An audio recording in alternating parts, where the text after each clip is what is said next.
Hello everyone. Just a little video I want to throw together. Now, for people that have known me a little while and know me doing this channel, a while back I did a video showing off a lot of the games I owned for my original Xbox, and one of the first things you might be noticing is, this doesn't look like your room last time you did it. Well, that's correct. I'm actually in my basement right now because it turns out this is pretty much the only place I can store all this stuff, and you may notice this mess behind me, which is all the games. As it turns out, I have too doggone many of them, and I have to actually pick up a bookshelf to store pretty much everything around here. The purpose of this video today is I actually wanted to show off the stuff I've been diversifying as of my last video, which means picking up a whole lot more consoles. In this room I have, I think, about 5 or 6 consoles. On this end, and I'm not going to turn my camera to show it, it's messy, it's horrible back here, but on this side we have the original Xbox, and I'm just going to reset the thing there. On this side we have the original Xbox. Right next to it is the PlayStation 2, which was the second console I picked up. The first, of course, being the original Xbox. Right next to it here we have the newer Xbox 360. It's the second generation, I believe it is, with the 250 gigabyte hard drive. Right next to that we have the PlayStation 3, and next to that, on the far side, actually, the next thing is a second Xbox 360, because it turns out that one actually has all the games, like it's filled to the brim, 120 gigabyte hard drive. Still works, but I just have no use for it anymore. And the last thing right next to that is the newest one, which is a Nintendo Wii. I managed to buy this at a thrift store for 39 bucks. Like, hell yeah, I'm gonna buy a Wii for 39 bucks, and that has a little interesting story behind it. So I'm going to get to that later. But right now I wanted to dig into the PlayStation stuff. My first video involved the original Xbox games, and this is like 1, 2, 3, 4 additional stacks alone for the original Xbox games alone, and an additional 2 for the 360s. I don't know if I'll go through it because that was more of my general stuff that I owned before that point. But let's actually dive into the PlayStation stuff. Actually, I have PlayStation 1, 2, and 3 games behind me here. And for most part, the PlayStation 2, of course, can run both things backwards compatible, and of course the PlayStation 3 is PlayStation 3. So I'll start off, and this is in no particular order, it's just the stuff that I have here. So let's start off with Final Fantasy X. This game I'm actually playing right now as of this recording. I think it's actually in the system right now, and I'm just going to make sure here. No, it isn't. Oh, that's right, because I swapped it with Kingdom Hearts. But anyways, I've been playing this game a little bit. I'm about 6, 7, 8 hours into it. That was just me completely messing around. No, not 6, 7, 8 hours. We're just at after the point where you're going to Jose Temple. You're on your way there. You're after the high road. So I'm at that point. But it's a fun game. You know, voice acting aside, the battle system is very, very nice. I'm enjoying the cutscenes, and the music is pretty good for what it was. I mean, it's a bit of a turning point from Final Fantasy IX to 10, which is like I think this was the first in the series to do fully voiced cutscenes or gameplay. I don't remember, but for what it was, it actually wasn't that bad, and I'm actually enjoying it right now. So I'm just going to set these aside here. Next is Final Fantasy XII. I actually bought this one relatively recently. I have not played it at all. I know virtually nothing about this story, except for like some of the characters. But knowing that this came before 13, oh, nobody knew it was coming with 13. But it looks fairly nice. It looks pretty interesting. I mean, the battle system, just by looking at the back of the cover here, looks pretty similar to 10. So I'm probably going to join it. Of course, I don't have 11 because I can't play it online. The only reason people are getting 11 is because it's just bragging rights and all that. You may just see me tapping here to get the screen to reset. Kingdom Hearts 2. I bought this one relatively recently as well, which because I've got Kingdom Hearts 1, and Kingdom Hearts 1 is actually what's in the PS2 right now. I was playing some of it yesterday. And again, I know virtually nothing about it. I guess I'm just getting ready for Kingdom Hearts 3, which is going to come out whenever it comes out. And I'll probably get it on the Xbox One, because that's just what I've got. I got Silent Hill 2. I actually picked this up 2 days ago. And people consider, was it 2 that was considered one of the more scarier in the series? It's I want like an actual scary game, not like a jump scare game, like the recent Fear games. So I want something that's a bit of a mind screw. And I think Silent Hill 2 is one of the things that I'm looking for in that sort of a game. Alright, what's next on the list? Here's the first Kingdom Hearts, and as you can see, the box is empty because that's currently what's in the machine right now. You ever get the feeling whenever this goes on, it's just like a weird concept, Final Fantasy and Disney together? I mean, well, not like I can claim I haven't done any weird stuff like that. I mean, people who really know me, yeah, I've had my crazy ideas too. Lord of the Rings, Two Towers. I actually played Return of the King first on the original Xbox, and I liked that so much that I decided to pick up the other ones. Mortal Kombat Deception. Because I grew up with a Sega Genesis, I was a big Mortal Kombat guy. I would actually play Mortal Kombat 3 first.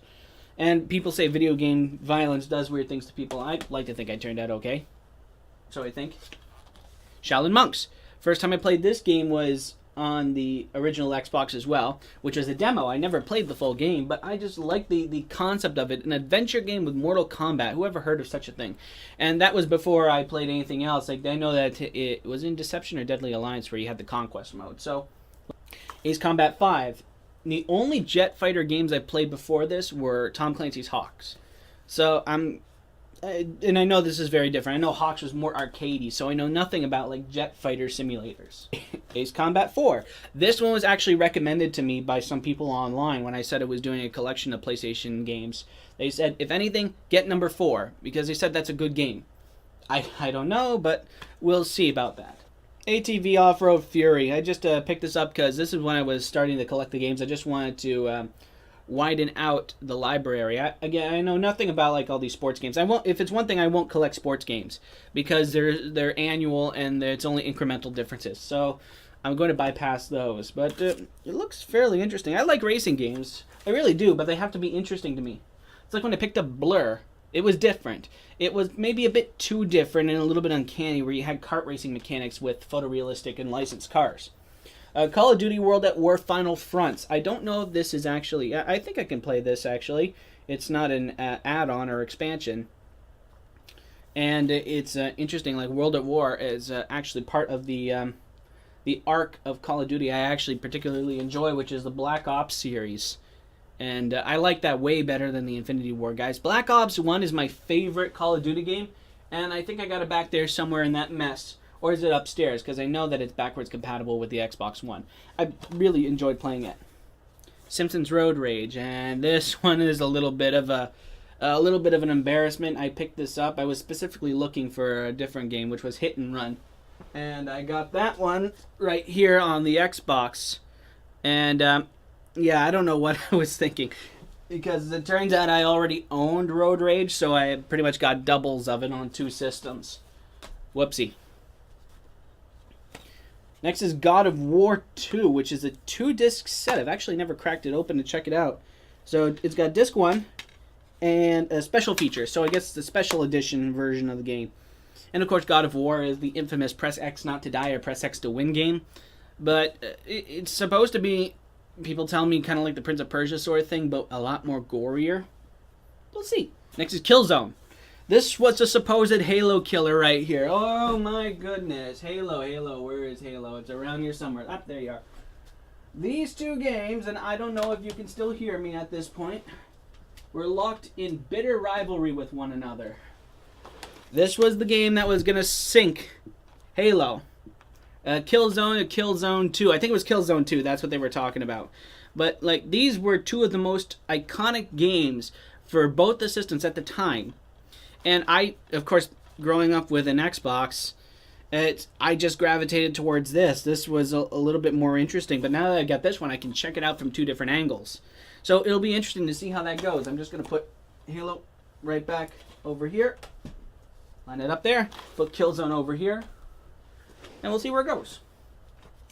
Next is Ico. I picked this up at a thing that was going on at our school. Every now and again they sell games. And this is from the same company that did Shadow of the Colossus, which you're going to see in a second here. But I haven't played this one. So I know nothing about it. But knowing the studio that did this, who did this anyway? So Sony Computer Entertainment. So this was in-house development. They liked their platforming a lot. Especially since The Last Guardian came out. The infamous, was a barrel throwing simulator or something like that. I might pick that up when I get a PS4. Not now, but down the road. But this company was pretty big on their platforming, so I'd love to see that when I get around to playing it. And here's Shadow of the Colossus, which is the red label version. And finding the black label would have been just a little bit more difficult, I think. Or at the very least expensive. This is a lovely, beautiful game. If not for like the story, but for the gameplay itself, where you're just... This game pretty much popularized fighting giant monsters. And it was there before that, but these were big monsters that were practically their own levels themselves. And you can see just this little guy down in the corner just looking down and saying, "What the hell you want, fool?" I actually can't wait to play it, but I've got a backlog here that stretches at least until 2020, so I don't know what to tell you. Next is Oni, which was a lot of people, when you think of Bungie Studios, when you ask people about Bungie Studios, one of the first things they'll say, of course, is that they made Halo. But very, very few people will actually think of Oni. And again, I haven't played it, but it's so stylistic, it's so unique. And I'd love to see like how it plays. What is this? A Rockstar worked on it as well. That's interesting. We got Hot Shots Golf 4. I actually like golf games. I've only recently been buying a lot of golf games, like on Steam or something like that. And like with Mario Golf, stuff like that. Outlaw Golf, I've got back here somewhere. It's really cool. I just like golf. But I can never play well whenever I get out there myself. I don't know what to tell you. Jak and Daxter, the Precursor Legacy. I played this a long time ago, and I just thought it was just so stylistically interesting. And Jak and Daxter, of course, was one of the mascots when the PlayStation was starting out. When was this game made exactly? 2001, so this is as old as Halo was. So when the PlayStation was starting out, Jak and Daxter were one of the more iconic brands that the console had for the time. I don't recall if there's anything for the PlayStation 4. Just Stuntman Ignition. This is like a little bit of a throwaway title. I thought it was interesting. And again, I was just filling out the backlog when I picked this up. The Bigs. This was exclusive for PlayStation. I don't think that there's an... I've seen this game for any of the other consoles anywhere. And like I'll buy it for exclusivity and stuff like that. And I was a decent baseball fan. Red Dead Revolver.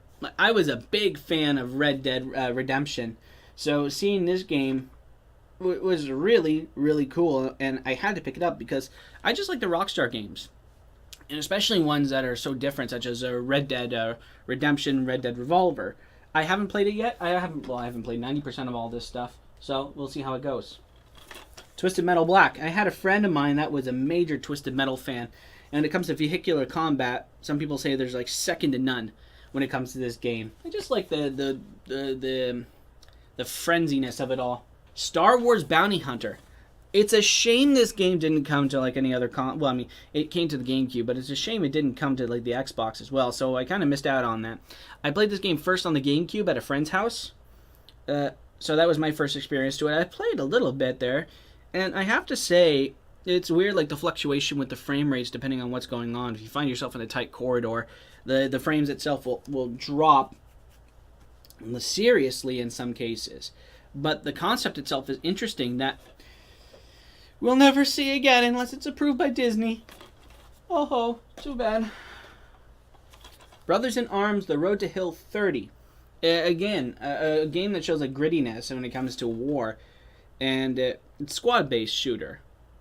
And I don't think we have an incredible amount of squad-based shooters nowadays. It's just like one-man army sort of deal. Love to play that sometime as well. I played, what was it? There was a version of it also for the Xbox, but the name escapes me. I know it's a Brother in Arms game, but Hell's Highway, I think that's what it's called. I played a demo of that a while ago. And here we go. There's Lord of the Rings Return of the King. As I stated before, I played this on my Xbox. And I just liked it. I thought it was cool at the time where this game was able to, at least at the time, convincingly switch between in-game graphics and the film.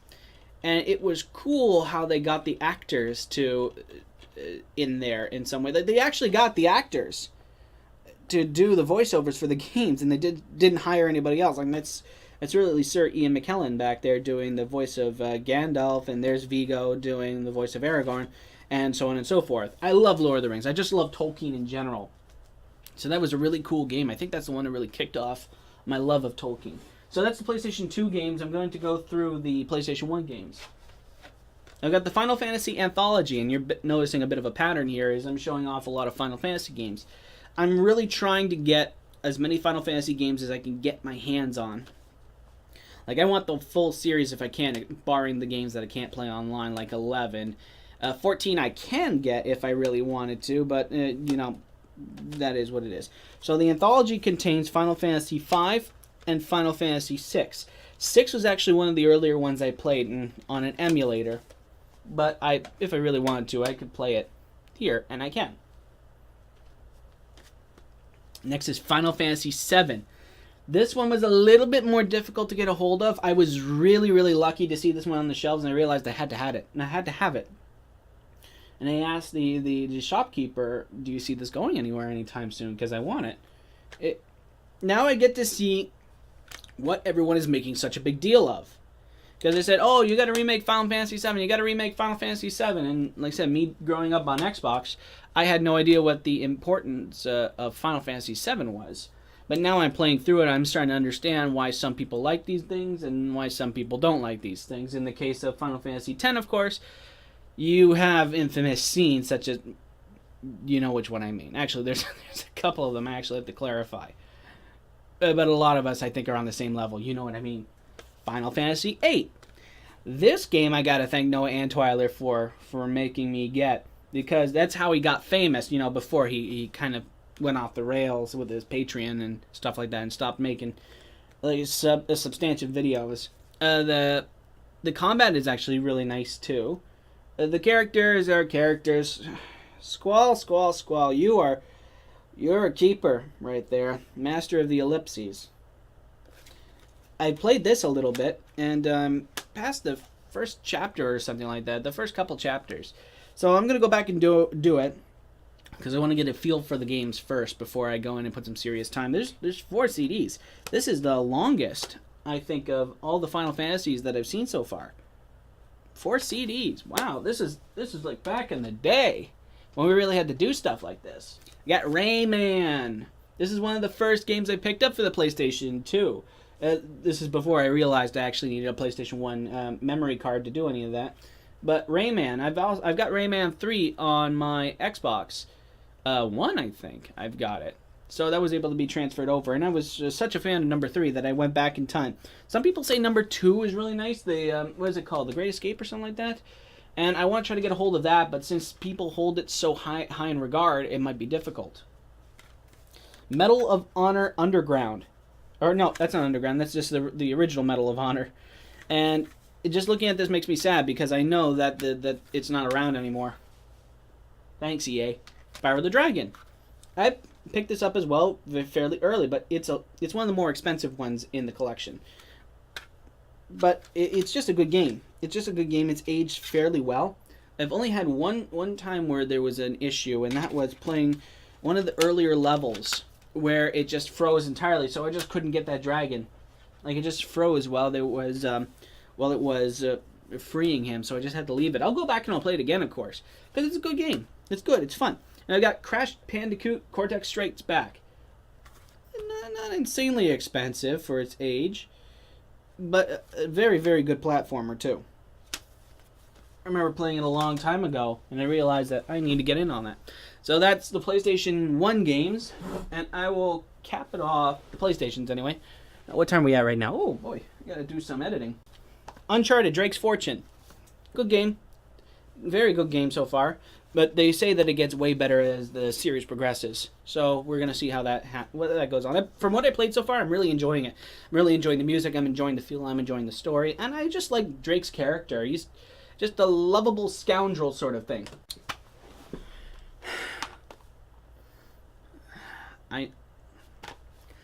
Greatest hits my ass. I said I wasn't going to buy this. I said this multiple times I wasn't going to buy this, but I went on and I bought it. Anyway, actually, I didn't buy this. I got this for free.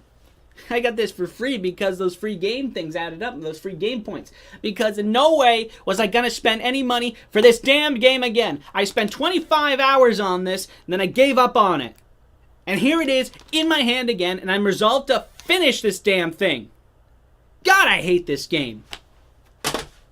Little Big Planet 2. Never played it. Love to play it.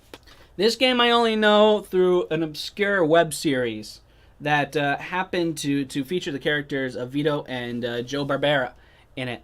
Mafia 2, because in no way am I going to buy Mafia 3. This was the magic one. This was the one where they did it right. Everybody loves this game. And apparently I get additional story packs and style packs.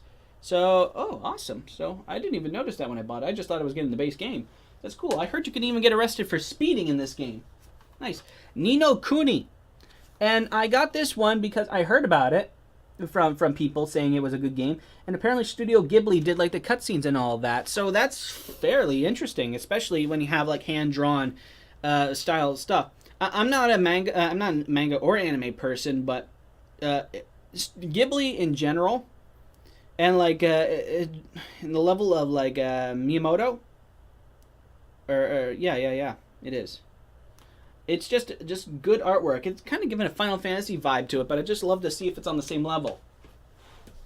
Condemned 2, it's Bloodshot. That's in conjunction with Condemned 1, which I've got on my Xbox 360 pile there. I know nothing about this game. Quantum Theory. All I know is that there's a tower and that you have guns. 5 gigabytes for installation. Motorstorm. Pacific Rift. And I played a little bit of this. This is cool. I like it. I like the crashes and all that. I like how you can fly off into lava. And I'm going to go back to it. L.A. Noire. I've already beaten this game for the Xbox 360. And this was actually more for my sister than me. Because she wanted to play the game really badly. She loves this game, actually. She thinks it's really cool. So I got her the complete edition. I heard there was a sequel in the works called, well, I'm not going to say the name because some people might be sensitive to that sort of thing, but I heard there was a sequel in the works. I don't know if they're actually going to go through with it, but it'll be interesting to see. Burnout Paradise. I've actually been a fan with Burnout Revenge, which I got a while back. I should pick it up again. It's really cool. And Paradise was there, and I wanted to get this game because it's just an interesting concept. I like combat racing. I like it, and it's not really capitalized on, I don't think. Metal Gear Solid 4, Guns of the Patriots. I've already got a Metal Gear Solid Anthology collection over there on the Xbox 360 things, and since I've got 5 upstairs next to my Xbox One, again, I just get the series.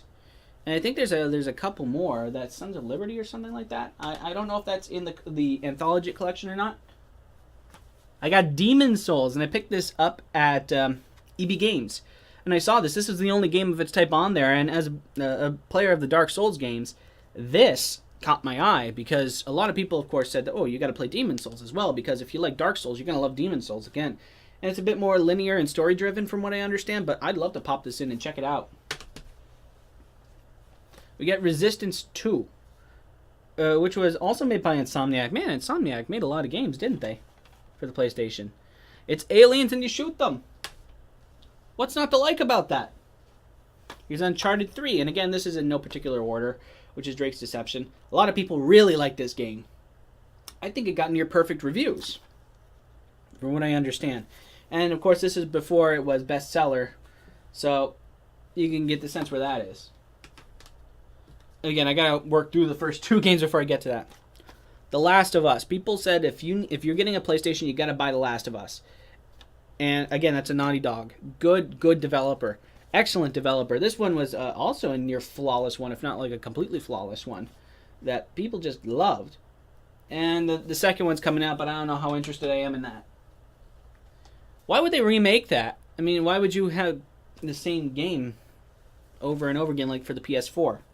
Here's the first one for Resistance Fall of Man, and I like to go through it procedurally, sequentially. So if I'm going to do that, I'm going to do number 1, then go to number 2, and so on and so forth. And here's like the second one, Uncharted 2, Among Thieves. And this is the Game of the Year edition, which is after it made it big.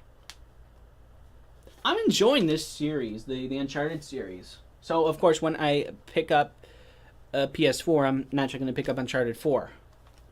There's Infamous, which is 9 out of 10. So I'm going to see what everyone's talking about. I virtually know nothing about these PS3 games because I just haven't researched them as much as I did for the PlayStation 2.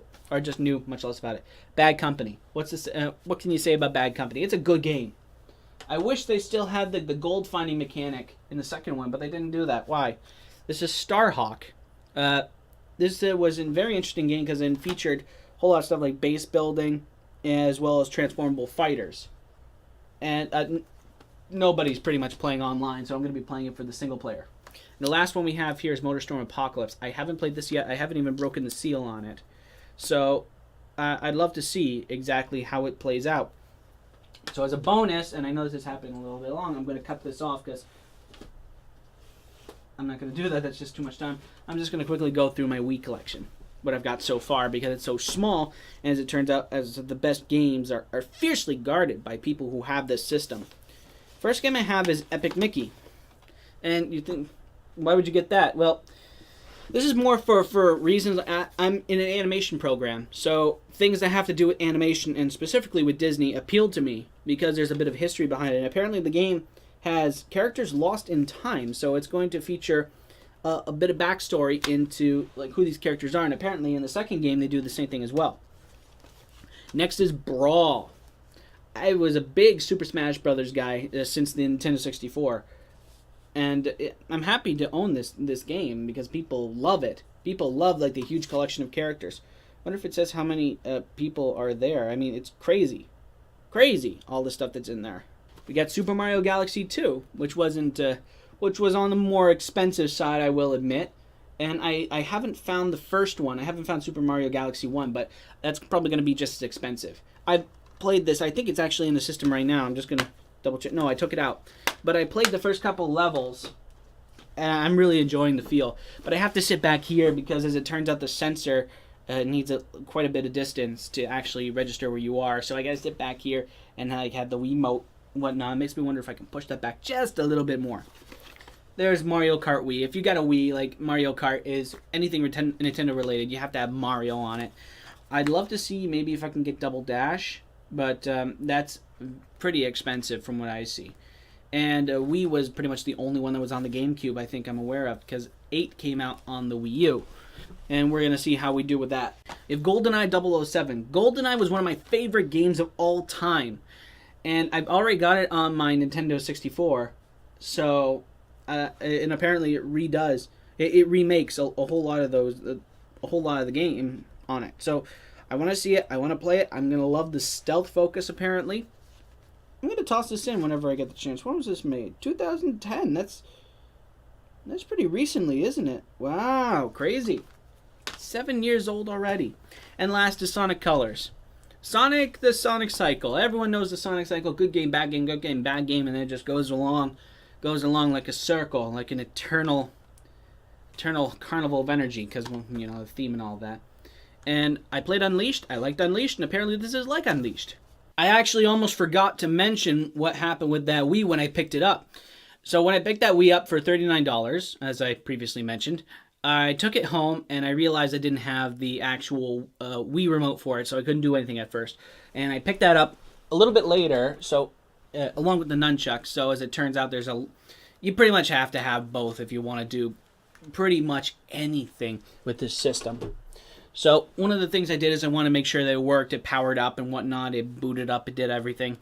And other thing I checked was the eject. I don't know what prompted me to do the ejection, but it started to whir, it started to blink, and suddenly it ejected a disc. Holy crap, it ejected a disc? That means that someone at the thrift store didn't bother checking what was inside.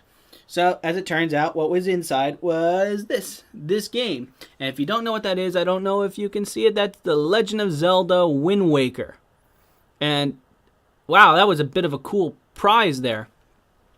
Is that I don't know, like the original owner must have forgotten it was in there. Or just didn't care to pick it up, but I know it's just the disc and all that, but new copies of this can go into like the 200s. This probably isn't very valuable on its own because it's just disc only. You really need the box to do anything interesting and all that, but it was free. It was free. Something like this would probably jump the price up because I would have to buy it separately, but thank you very much, thrift store, for not ejecting the disc. I love you guys for it, and I promise next time I'm in, I'm going to buy a whole bunch of stuff to make up for the fact that, well, I didn't realize until I got home. But there it is right there. I also tested it. It works out just fine, but I had to get a GameCube controller in order to play it, as well as a memory stick there. So that's just a little thing I wanted to add. And God help me if I ever try to do any of my Steam catalog, because that's just madness on its own. And this is going to grow, of course, as I continue to pick up stuff. But of course, I'm limited by my income. I'm limited by what I can do. This was picked up, I think, over the course of like a year or something like that. So this will keep on growing, and I'll put like status updates and wherever I can on what I pick up, what's new, and whatever catches my eye. But if you stuck through this, thank you very much. I hope you enjoyed it, and I hope you saw something that's really interesting and whatnot. And if I can do it, because I've still got my, let me just check over here if I've got it here. So I can actually hook these up to a lot of these systems, with the exception of the PlayStation 3, because the PlayStation 3 doesn't like HDMI. Thanks, Sony. That's really, really nice. I uploaded exactly one video of PS3 footage, and that was Uncharted. I just got to reset the camera. And that was Uncharted 1. And thanks to the hassle over that, I'm probably not going to be doing that anytime soon. I'm better off recording stuff coming off the PS2. And I just might even do that every now and again. But anyways, you watched this, you stuck through it, hopefully, and I hope you liked it. And any games you think I should keep my eyes out for. I really want to find Final Fantasy IX so I can complete the HD era from the late PlayStation. Any time where they have like the advanced stuff over 6. Well, in any case, I'll keep my eyes open. If you think that there is anything I should keep my eyes out for, I'm always collecting. It's just a collection. I just enjoy it. I like the history behind all these games. And it gives me something to do, right? Some people collect comic books. I collect old games. Thanks very much for watching. See you next time.